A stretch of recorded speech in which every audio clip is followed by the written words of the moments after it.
bien bonjour, vous voilà au musée Clémenceau, où je suis heureux de vous accueillir. Je vais vous montrer ce musée.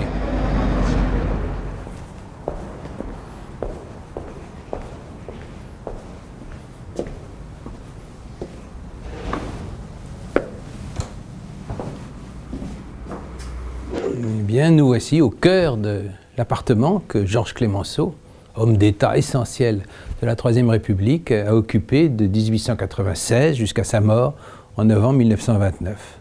C'est ici qu'il habitait, en particulier pendant la guerre, lorsqu'il a présidé le gouvernement qui a conduit la France à la victoire et lorsqu'il a mené les négociations de paix avec les Alliés qui ont suivi cette victoire. À sa mort, ses amis ont souhaité constituer un musée pour conserver ce lieu emblématique dans l'état exact où il était lorsque Georges Clémenceau est mort. Et cela a été possible grâce à la générosité d'un Américain qu'il faut saluer, Douglas, qui a acheté l'ensemble de cet immeuble pour éviter d'abord que Clémenceau soit obligé de le quitter, faute de pouvoir payer un loyer plus élevé, et pour qu'ensuite tout cela ne soit pas démoli, mais au contraire conservé et serve à la mémoire de ce grand homme dans la population française, auprès de tous ses visiteurs, que je souhaite très nombreux. Nous sommes ici dans la salle de séjour, la salle à manger de Clémenceau, où il prenait ses repas. C'était un fin gourmet, et où il a reçu aussi un bon nombre de personnages majeurs de son temps, dans le domaine politique bien sûr, et aussi des écrivains et des artistes. Par exemple, Claude Monet, qui pouvait avoir plaisir à voir le tableau de l'école de Poussin, l'enlèvement des Sabines. Et vous trouvez sur les murs un résumé des passions artistiques de Clémenceau, dont l'éventail de curiosité a toujours été extrêmement large. Vous avez ici des estampes japonaises. Il a beaucoup aimé le Japon. Un des regrets de sa vie est de n'avoir pas pu y aller jamais. La Grèce, toujours, est présente avec le temple, par exemple, d'Athéna Niké, ici, la Victoire, avec des représentations du Parthénon, avec, par exemple, ici, un joueur de flûte avec son chien, des photographies de diverses statues. Il avait besoin, en vérité, de se ressourcer constamment dans la Grèce qu'il a tant aimée. Il disait de la Grèce, j'aime tout. Pour lui, c'était vraiment le point de départ de toute la civilisation occidentale, un peu gâché à ses yeux par le triomphe du christianisme. Il préférait le polythéisme au monothéisme. Et puis je vais vous montrer quelque chose de plus intime, mais qui pourra vous amuser, c'est la salle de bain de Clémenceau. La salle de bain, qui apparaît un peu ancienne aujourd'hui, en vérité, mais qui à l'époque avait tout le confort moderne. En particulier, il était très très fier de son réchaud à gaz qui donnait de la chaleur. Il y a ici un pèse-personne aussi. Il était très attentif à sa santé. Il faisait beaucoup de gymnastique en particulier. On a encore gardé l'appareil extenseur. Tous les matins, un maître de gymnastique venait lui faire ses exercices. Il tenait beaucoup. Et comme c'était un duelliste, pendant très longtemps, il a été soucieux de maintenir l'élasticité de ses muscles et l'efficacité de son corps. C'était très important pour lui. Nous sommes maintenant ici, dans le bureau que Georges Clémenceau occupait. Ce meuble magnifique, il avait fait dessiner par un ébéniste fameux du temps, Viardot. Il était, à vrai dire, un peu plus occupé de papiers multiples quand il était là. C'est ici qu'il a rédigé une grande partie de ses œuvres. Il a une œuvre littéraire importante, un roman, une pièce de théâtre et un très grand nombre d'articles. Il a été un journaliste profus à partir de 1893. À partir de là, il a vécu de sa plume. Il a été en effet contraint dans les remous du scandale de Panama de quitter le Parlement. Il était un député extrêmement énergique et il est resté hors du Parlement jusqu'en 1902, date à laquelle il a été élu sénateur du Var. Et autour de vous, vous avez les livres qui témoignent de sa culture vraiment encyclopédique. Et vous avez aussi le signe de sa passion pour la Grèce et pour l'Extrême-Orient. Il a collectionné en particulier un long moment ces petites boîtes qui sont des kogos, c'est-à-dire des boîtes à encens japonaises. Et vous trouvez également la trace de l'Égypte, de vieux monsieur octogénaire à l'époque, c'était très vieux. Il est allé avec des amis visiter l'Égypte, il en a rapporté des souvenirs lumineux. Vous avez aussi sur le mur la copie d'un tableau de Claude Monet, le bloc. L'original appartient aujourd'hui à la couronne d'Angleterre, mais cette copie permet de matérialiser la grande amitié qu'il a rapprochée pendant des années de Claude Monet. Il a été pour Claude Monet un ami affectueux, bourru, tendre, le poussant à continuer à peindre même si sa vue déclinait. Et c'est Clémenceau aussi qui a été à l'origine de l'installation des nymphéas, aujourd'hui au musée de l'Orangerie, qu'on peut admirer dans le jardin des Tuileries. On sent vraiment ici l'esprit de Clémenceau qui demeure, c'est ce qu'ont souhaité ses héritiers, qui ont tous veillé à ce que le musée Clémenceau se perpétue de la sorte. Et en particulier cette pièce, en particulier le bureau, où le tigre a tant réfléchi, tant travaillé et reçu tant d'amis de grande importance. Dans cet appartement de dimension si modeste, le lieu qui conduit vers le jardin est occupé par tous ces livres qui complètent la bibliothèque de Clémenceau. Et puis il y a encore des souvenirs importants. Vous avez 2 photographies de Claude Monet. Cette photographie a ce site particulier qu'elle a été prise par Sacha Guitry. Vous voyez ici le masque mortuaire de Léon Gambetta, défenseur de la France en 1870, que Clémenceau a bien connu, qu'il admirait beaucoup. Et puis nous sommes très attachés à ce petit bouquet qui est là, qui avait été donné à Clémenceau par des poilus. La moitié de ce bouquet, selon son vœu, a été enterrée avec lui dans sa tombe du Colombier, en Vendée.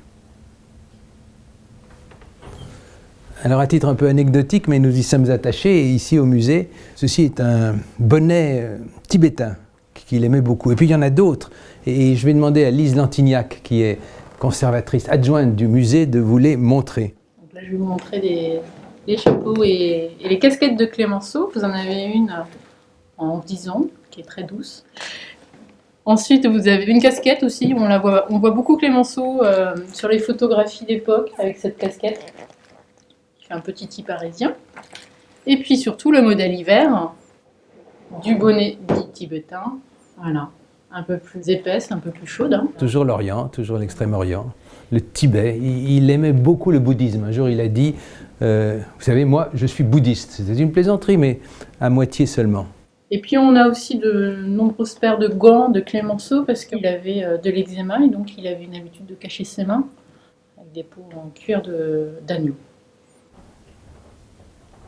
Ici, c'est la chambre à coucher de Clémenceau, où il est mort le 24 novembre 1929. Il avait ce bureau qui est ici, parce qu'il aimait se lever la nuit, il avait beaucoup d'insomnie pour y travailler. Vous voyez qu'il écrivait encore avec des plumes d'oie. Ce lit a été fait par le même ébéniste qui avait dessiné le bureau que vous avez vu tout à l'heure. Et vous avez ici un dragon qui orne ce bois de lit. Vous avez également des souvenirs plus intimes, des portraits de sa mère. Il était extrêmement attaché à sa mère. Et puis on retrouve toujours l'Égypte, la Grèce, le Japon, ces grandes amours en dehors de la France, à laquelle bien sûr il portait un attachement passionnel. Vous observerez aussi cette petite boîte aux lettres où il aimait, après avoir écrit sa correspondance la nuit, mettre les lettres pour que son valet de chambre puisse les porter à la poste. C'était un grand épistolier, un des derniers grands épistoliers. On a réuni récemment sa correspondance, un vrai monument littéraire. On songe en particulier aux 400 lettres qu'il a envoyées à son dernier grand amour, Madame Baldensperger, à laquelle il portait une amitié amoureuse d'une qualité rare. Et voici le jardin qui jouxte l'appartement de Clémenceau. Il y attachait beaucoup de prix. C'était un homme de la nature, il aimait s'occuper de ses fleurs, ici comme en Vendée. L'histoire veut que, comme il était à côté du collège des Jésuites, Saint-Louis de Gonzague, il avait obtenu du père qui dirigeait le collège que l'on coupe un arbre qui lui faisait de l'ombre. Alors Clémenceau lui a écrit aux Jésuites « Mon père, je peux vous appeler ainsi puisque vous m'avez donné le jour. » Et on raconte que le père avait répondu « Mon fils, je peux vous intituler tel puisque je vous ai ouvert le ciel. » Eh bien, nous sommes ici dans la galerie qui constitue la seconde partie du musée. Après sa mort, un certain nombre de ses fidèles se sont employés à installer ici une galerie qu'ils avaient appelée une galerie documentaire, avec toutes sortes d'objets rappelant la destinée hors de pair du tigre. Et nous avons souhaité, avec les 2 administratrices, Valérie Jox et Lise Lantignac, donner à connaître ce destin d'une manière plus moderne. Et c'est cet ensemble que je vais avoir le plaisir de vous présenter. J'ai le plaisir de vous montrer d'abord la frise qui montre les différentes étapes de la vie de Georges Clémenceau, depuis sa naissance en 1841 jusqu'à sa mort ici même en 1929. Une vie extraordinairement pleine qui a été marquée, comme vous le voyez, à la fois par un attachement à toutes les formes de la culture, la musique, la peinture, et aussi par des activités politiques essentielles, avec évidemment la grande période de la guerre. C'est Valérie Josse qui est administratrice du musée qui a spécialement, entre autres, veillé à l'organisation de cette pièce et de cette frise. Cette salle de la galerie est consacrée aux différents lieux auxquels Clémenceau a porté une dilection particulière. Je pense à la Vendée, ici, essentielle. Il y passait une grande partie de l'année, au moment de sa retraite, dans sa bicoque, comme il disait, en face de la mer, à Bel-les-Bas. Vous retrouvez ici une photographie dans son bureau, qui est une partie essentielle de son appartement, nous l'avons vu. Ici, les États-Unis d'Amérique, où il a été accueilli dans son grand âge au début des années 20, avec enthousiasme, comme vous voyez. Et puis la Grèce, à nouveau. Ah, la Grèce, disait-il, je crois que l'humanité a atteint là son sommet. La Grèce, ici, se manifeste par la maquette d'une stèle consacrée à Minerve qu'il a fait faire pour figurer au-dessus de sa tombe et de celle de son père en Vendée. Bien entendu, la place est faite dans cette salle à sa famille, qui a beaucoup compté pour lui, qui a aussi beaucoup compté dans sa formation intellectuelle et politique. D'autres qui ont peut-être un petit peu moins compté, comme son épouse, qu'il avait connue quand il était professeur de littérature dans un collège de jeunes filles dans le Connecticut, qui lui a fait 3 enfants, et qui a ensuite un petit peu disparu de sa vie. Donc nous lui avons redonné une place dans cette présentation. C'est ici que nous donnons à connaître, à apprécier toutes les facettes de l'activité culturelle de Clémenceau, son amour des arts, au premier rang les impressionnistes, au premier rang son grand ami Claude Monet, son goût du théâtre aussi, et puis son activité multiforme de journaliste. Vous trouvez ici en particulier L'Homme libre, qui a été son journal des débuts de la guerre, et lorsque la censure est intervenue, il a transformé le titre en L'Homme enchaîné. Et ici, un hebdomadaire que pendant plus d'1 an il a tenu et rédigé tout seul. Ça s'appelait Le Bloc. On voit ici un échantillon des artistes nombreux qui ont voulu faire son portrait. Donc, il aimait les arts, mais il n'aimait pas qu'on fasse son portrait. Le premier d'entre eux, ça a été Manet. Mais il a eu surtout des démêlés avec Rodin. Alors, ça a été très compliqué entre eux, en particulier parce que Rodin avait du mal à capter le personnage. Donc, il a réalisé 30 esquisses en volume qui sont aujourd'hui conservées au musée Rodin et qui montrent qu'à chaque fois, il rajoutait un petit peu de moustache, arrongeait un peu ses sourcils, et jamais il n'y parvenait. Et Clémenceau était de plus en plus exaspéré au point de dire en plus, il m'a fait une tête de vieux chrétien, de vieux grognard. Et Rodin a répondu noblement, oui, mais Clémenceau se voit dans la réalité, moi je le vois dans sa légende. Clémenceau a dit un jour « Toute ma vie, j'ai été amoureux ». Il a été en effet jusque dans son grand âge, puisqu'il a porté un vrai amour à l'égard de Marguerite Baldensperger, qui était de 40 ans plus jeune que lui, et à qui il a adressé une correspondance qui est aujourd'hui conservée et qui éclate d'émotion, d'invention, d'humour, de gaieté. C'est magnifique. Le jour où elle est venue le voir, une des premières fois, elle avait subi un deuil, il lui a pris les mains et lui a dit « Allez, allez, je vais vous aider à vivre et vous m'aiderez à mourir ». Alors ici sont évoquées les activités politiques de Clémenceau, qui ont été évidemment essentielles depuis qu'au début de sa carrière, député de Paris, il avait l'habitude de haranguer ses électeurs, il rendait compte de son mandat régulièrement, chaque année. Il a quitté la vie politique par force, entraîné dans les remous du scandale de Panama en 1893. Il est devenu un journaliste. C'est ainsi que notamment il a été un acteur essentiel dans l'affaire Dreyfus. Vous savez qu'il s'agissait d'innocenter le capitaine Dreyfus qui avait été de façon inique condamné et dont il fallait prouver qu'il n'était pas coupable. C'est une affaire qui a beaucoup marqué la vie française.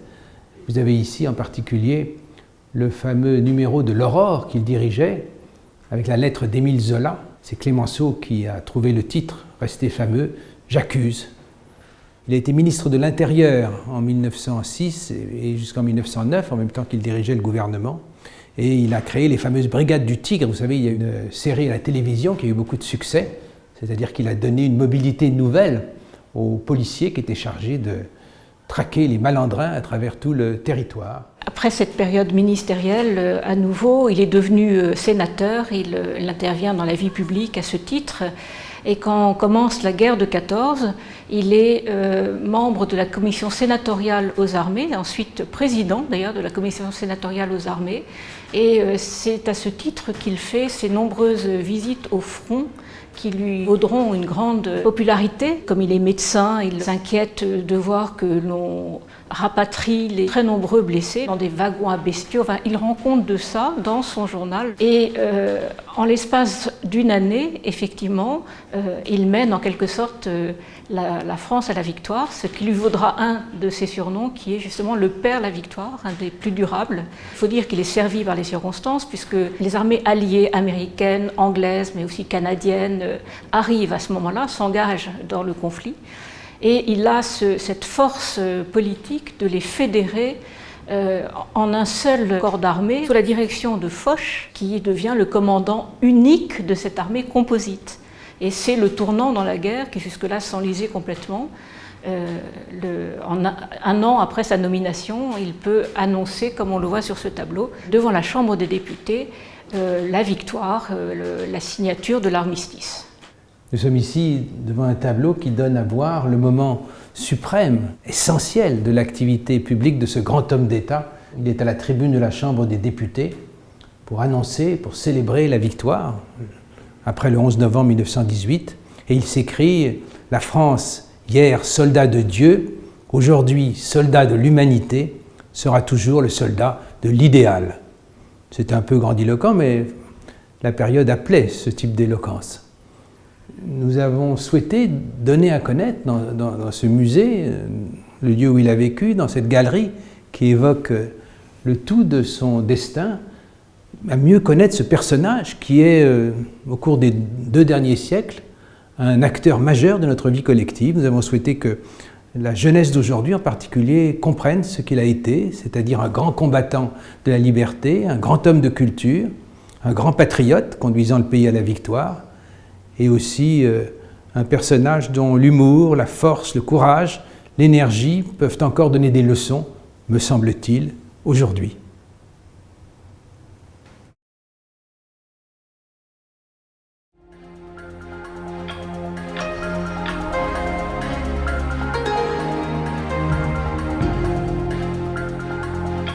Si vous souhaitez approfondir vos connaissances sur Georges Clemenceau, vous avez des ouvrages.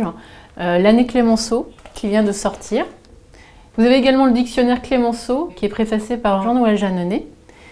Vous avez également Clemenceau au front, qui retrace tout le parcours de Clemenceau sur le front dans le Nord, entre 1914 et 1918. Vous avez également Clemenceau parle encore, c'est une réédition des dialogues qu'avait Clemenceau avec Jean Marté. Préfacé également par Jean-Noël Jeanneney. Je vous souhaite une bonne lecture.